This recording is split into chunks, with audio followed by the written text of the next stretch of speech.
नमस्कार, मैं सुनील पुरोहित। आपने यह नहीं सीखा तो कुछ भी नहीं सीखा। इस वीडियो सीरीज में आप सभी का तहे दिल से स्वागत करता हूं। हम एस्ट्रो गुरुमा डॉक्टर ज्योति जोशी इस यूट्यूब चैनल को भी बेहद शुक्रिया अदा करते हैं कि उन्होंने बड़े दिल से हमें इस चैनल को उपलब्ध करके दिया और इसी रूप से इसी कारण से हम आपके सामने इस विषय को रखने का प्रयत्न कर रहे हैं। फैमिली प्लैनेट इस श्रृंखला का अगला जो परिवार होगा वो होगा गुरु का परिवार।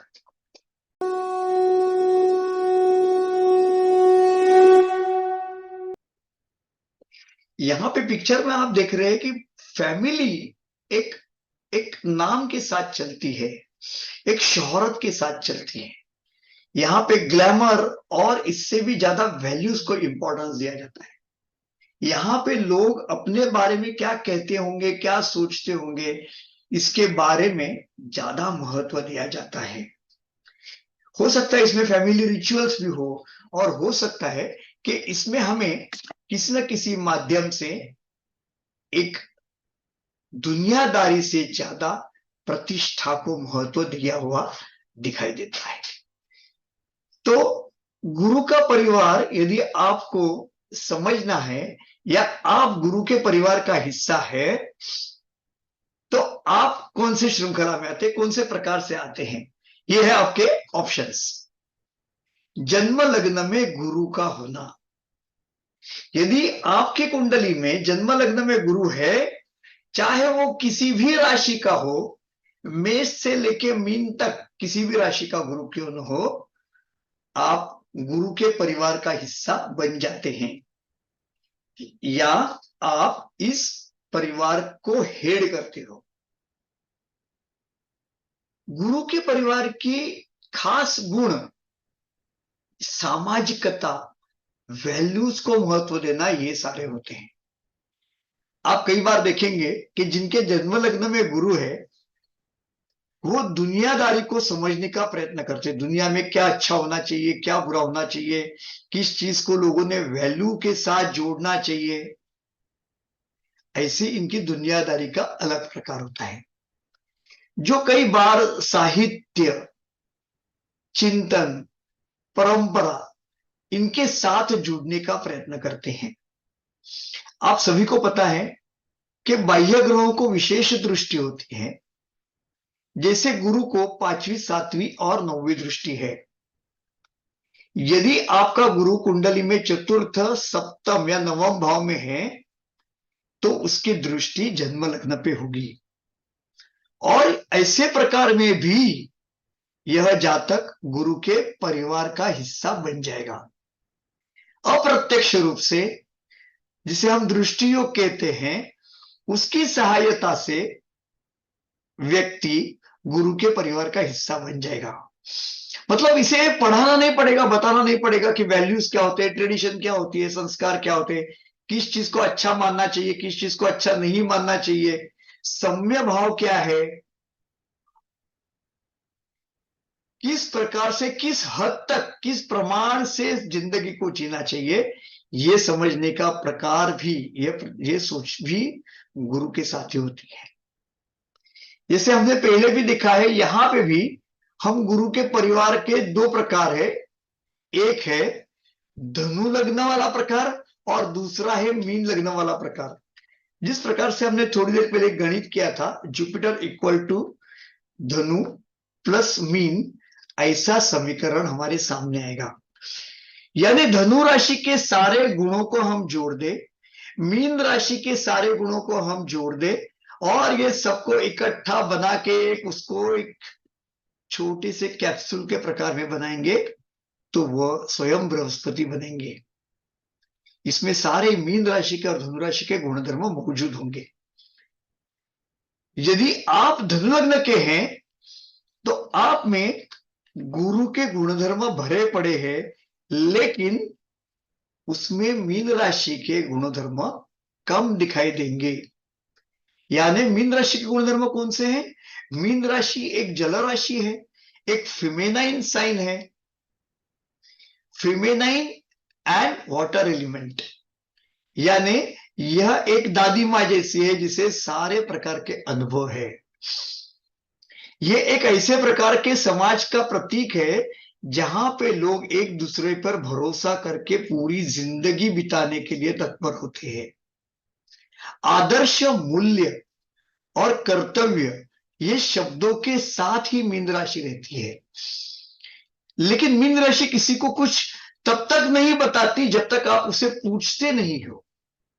Unless you ask them, unless you take their opinion, they will not express.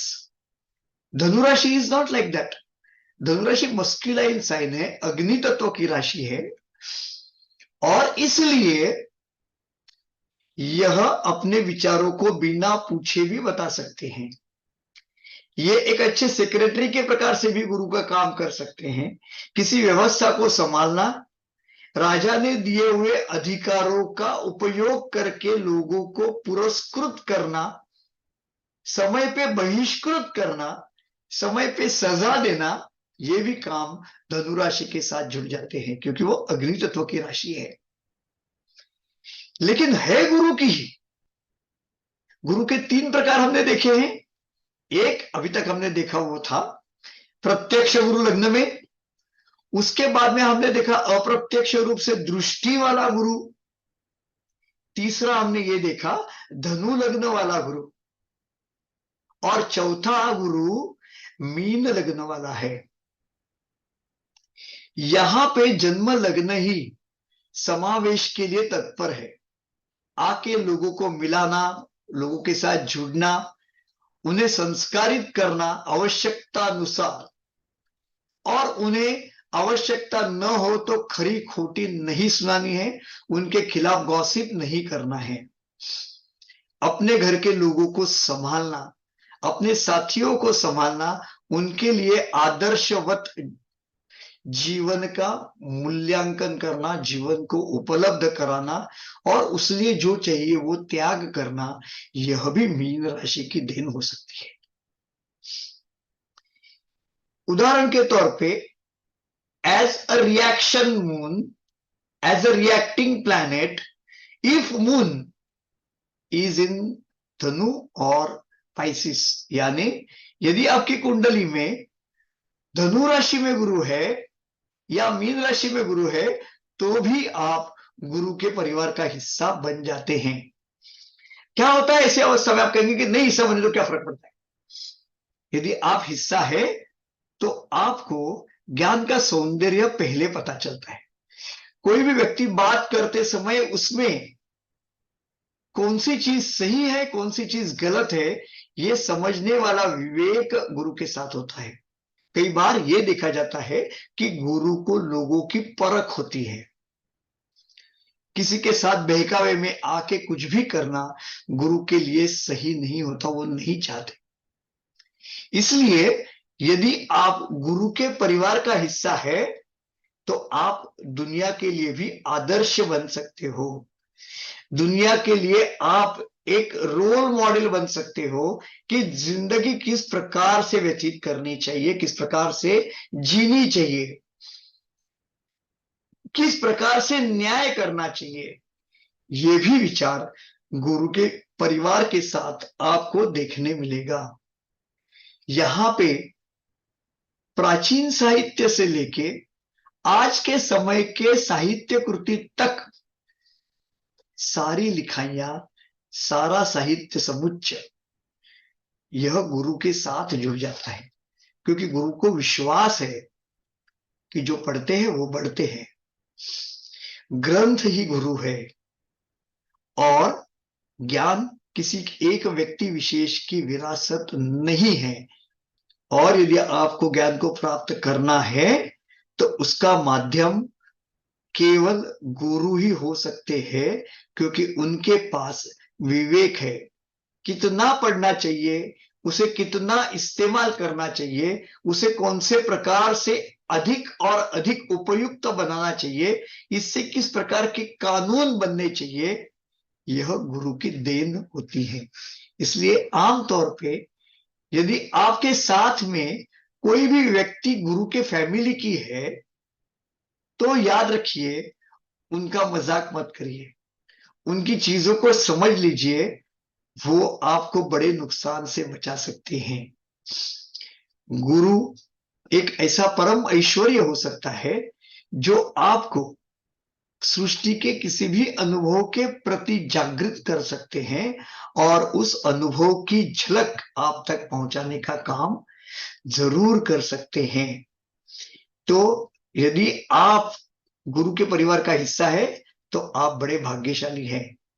यदि आप हिस्सा नहीं है गुरु के परिवार का, तो भी आपको गुरु के फॉन्ट्स को डाउनलोड करना सरल होगा। संस्कारों को समझ लो, गुरु को समझ लोगे। विवेक को समझ लो, गुरु को समझ लेंगे। ज्ञान को रिस्पेक्ट करो, गुरु को समझ लेंगे। अपने आप को एक लचीलेपन से, न्याय भावना से प्रकट करने का प्रयत्न करो, आप गुरु के परिवार का हिस्सा बन जाओगे।